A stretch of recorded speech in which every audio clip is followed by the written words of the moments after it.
One, two, three, four.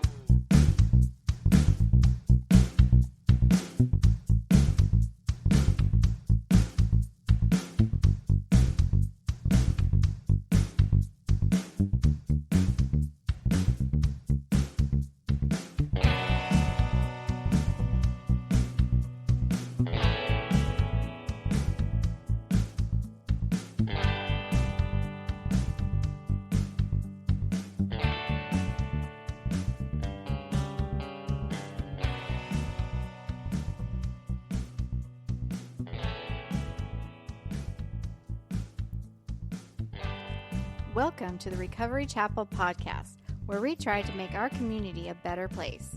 We share our recovery stories and inspirational real talk content. We hope these stories help you find strength and hope from our experiences. We at the Recovery Chapel podcast studio are not in association with any other fellowship or faith. All are welcome and loved. Thank you for joining us today. Please share, like, and subscribe as new episodes will be brought straight to you.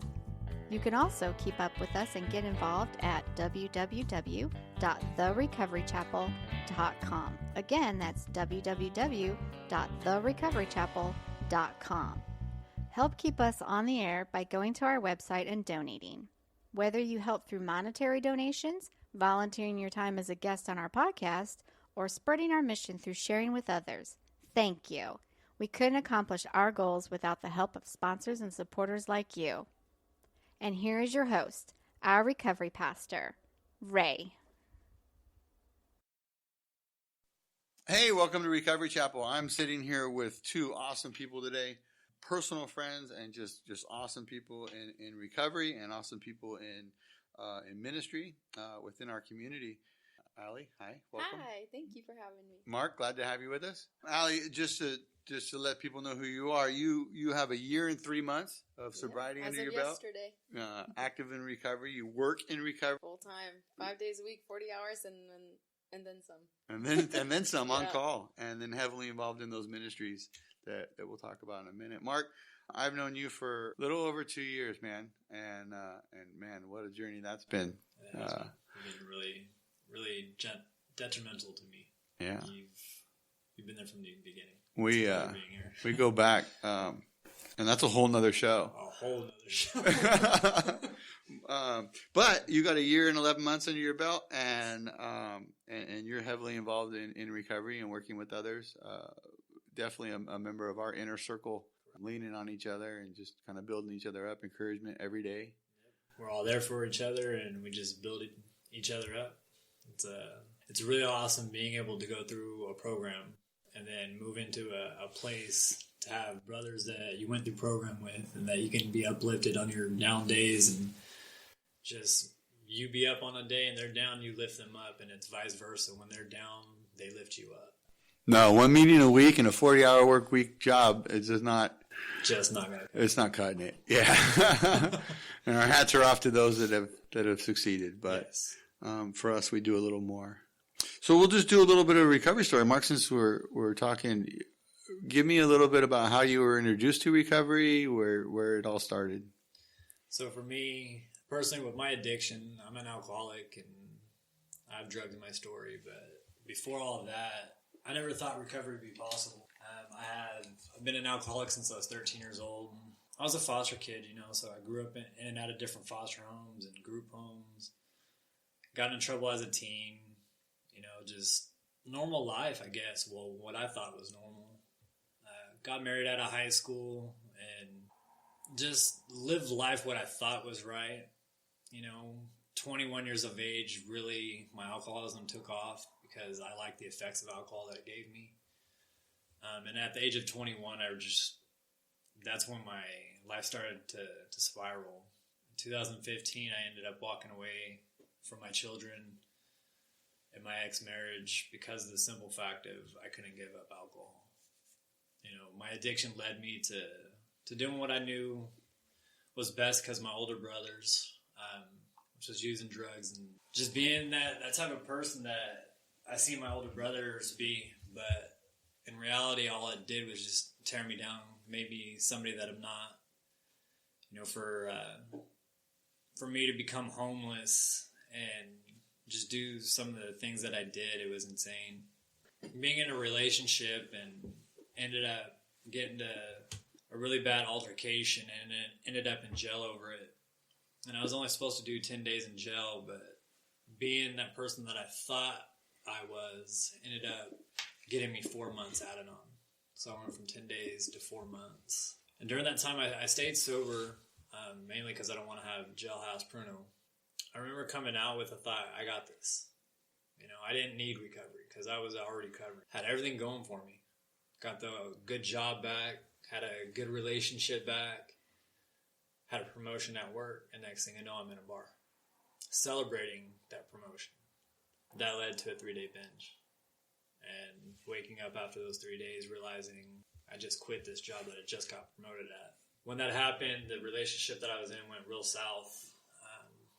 She told me that I had to leave, so I left and went to my baby sister's house and stayed with her for a while. And that was okay because I was in my addiction. I thought it was okay until I wake up a couple days before my sobriety date. My sobriety date is February 14th of 2018, so this is probably about the 11th. I wake up and my sister is sitting on the couch and she looks me in the eye and tells me that I have a problem and that I need to get help.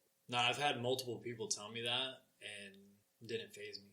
But for some reason, when she said that, I knew I needed to get help. You know, because it went through my mind, this is my baby sister. I'm supposed to be the bigger brother. I'm supposed to be the person in the reverse role. She should be living with me. She should be at my house because I'm the bigger brother. I need to take care of her. And to have her tell me that I have a problem, it hurt. God did for me what I couldn't do for myself because literally an hour after that conversation, I got a call from the intake coordinator of the Salvation Army. Said he got an email from me asking for help. I don't remember sending that email. Like I said, 3 days later, that Wednesday, I'm in the Salvation Army on Valentine's Day. Out of all the days in the world, Valentine's Day. And I'll never forget the lieutenant that was there. She told me that I must have really loved myself to come in on Valentine's Day. And I told her, yeah, I do. But deep down inside, no, I hated myself. I was doing this because I was homeless and I didn't have anywhere else to go. I don't have family. Like I said, growing up in the foster system, I don't have that connection of family. I have friends, or what I thought were friends, and I burned all those bridges, using and drinking. So for me to get into this place, I came in with the understanding, well, I'm just going to do this 6-month program. I'm going to get a little bit of clean time, and then I'll go back to what I'm good at. You know, I'm good at getting a job. I can get a good job. But something changed in that program because it was a faith-based, program. They made me go to AA meetings. So I went to them.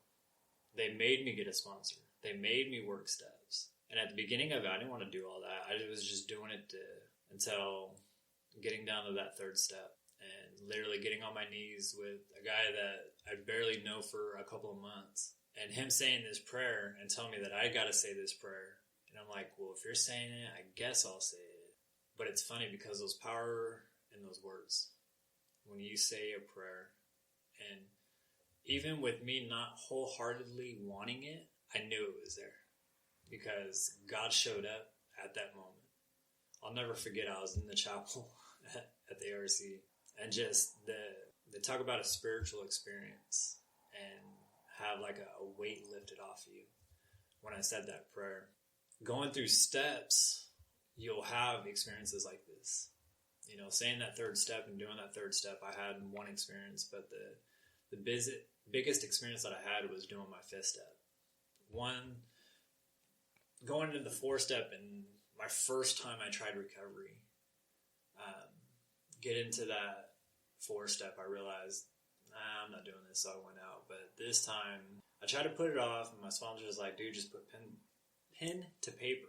So I was like, you know what, fine, I will.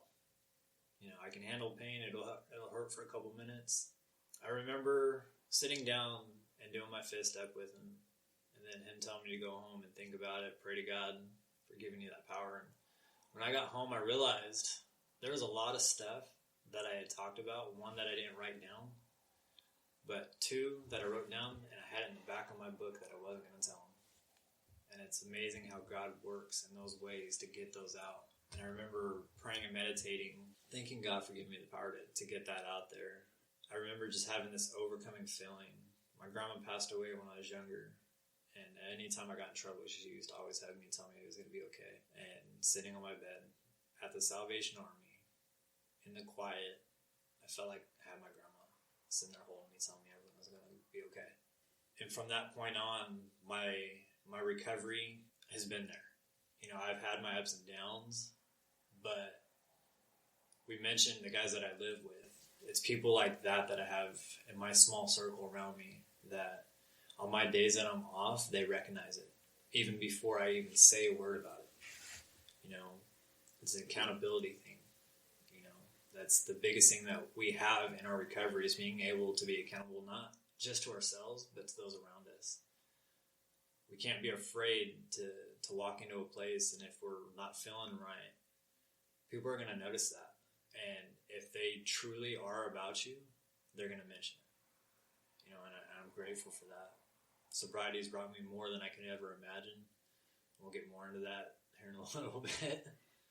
But recovery is the best thing that I could ever done. It's not as easy as I thought it'd be, because I have my ups and downs with it, especially in the beginning. But the more that I lean into God, the more that I lean into actually doing the steps versus just thinking about it, my days get easier and easier. Right on, man. Practice these principles in all your affairs, right? All of them. So yeah, that's awesome. Allie, we want to hear a little bit from you and what's going down. Where did you come into this whole recovery world, this whole sobriety thing? Like all of a sudden it just was a fad or what? Yeah. Rainbows and unicorns, right. or I always think if I had known or even believed or had someone that showed me the light a little sooner, that I could actually grasp and was willing to comprehend, because I know people have tried to show me this light before. If I could have just not been so stubborn and kind of followed it, maybe I would have been somewhere different a little sooner. But hey, this is my story, so it's beautifully written by, my higher power, my God. So, alcohol's been a part of my story for as long as I can remember. I mean, people drinking around us as little kids, family members. It's always been a part of my life, especially I remember little sleepovers with my cousins and my sister. It'd be after a party and we'd all stay the night at each other's, one of our houses, and we'd, dare each other to just try a sip of the drink that was left over from the night, just totally, germy, but we did it, and we'd giggle and no big deal. If I'd have known then where I had a lot of alcohol to kind of drive me, it wouldn't be so funny. But, I'm thankful for the things that I went through. Growing up, I had a really great family. We were very tight. I have a sister and a half-sister and a half-brother, but really close to my biological sister. She's about 5 years older than me. Great parents, great upbringing. But, things kind of changed. My dad has really bad, physical pain and stuff, arthritis and stuff. So he's always kind of been in and out of hospitals growing up, getting different replacements and things like that, which, was a different kind of childhood compared to a lot of my other friends. And then my mom got sick with cancer when I was 7, and it was a confusing time for me for sure, but I was always very, I guess you can say, just like empathetic. I can feel for my mom, even though she was so strong and laugh things off, losing her hair. She'd make a little joke about it with her wigs and stuff. And I was like, that's not that funny. I was, very, very serious about this, getting her better. But, it was a long journey with her cancer. I went to, it's kind of unreal that time in my life. It's kind of foggy for me. Something that I think about, and I try to remember little details, and only certain small, random little details stand out. But going forward a little bit, she passed away when I was 14, and at that time, I just kind of shut everybody out, isolated a lot, just kind of stuck on my own, and then I found that, found this kind of opening into this world of drinking with, people at my school, and at the time, to me, it was just fun. Something to do, something to get my mind off of things, of my reality that I was having trouble grasping. It was all fun and games, just sneaking out, going to parties, or just going to the park down the street and drinking and, doing drugs and stuff. That's definitely part of my story as well. Is no thing.